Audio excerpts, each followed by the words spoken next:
বহুল আলোচিত content creator Ripon মিয়াকে আইন শৃঙ্খলা বাহিনী গ্রেপ্তার করেছে বলে জানা গেছে। সামাজিক যোগাযোগ মাধ্যমে তার গ্রেপ্তারের ভিডিও ছড়িয়ে পড়ার বিষয়টি নিয়ে ব্যাপক আলোচনা শুরু হয়েছে। রিপন মিয়া নেত্রকোনার একজন পরিচিত কন্টেন্ট ক্রিয়েটর। গ্রামীণ জীবন, সহজ সরল উপস্থাপনা এবং ব্যতিক্রমী ভিডিওর মাধ্যমে তিনি সামাজিক যোগাযোগ মাধ্যমে পরিচিতি লাভ করেন।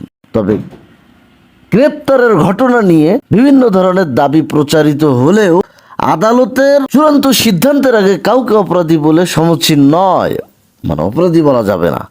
প্রত্যেক নাগরিকের ন্যায় বিচার পাওয়ার অধিকার রয়েছে।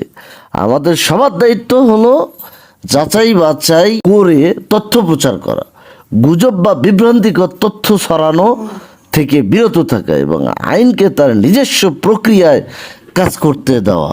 আল্লাহ তাআলা আমাদেরকে গুমরাহি থেকে বাঁচার তৌফিক দান করুন। হে আল্লাহ, আপনি কবুল করুন, আমাদেরকে হিদায়াত দান করুন। আমিন।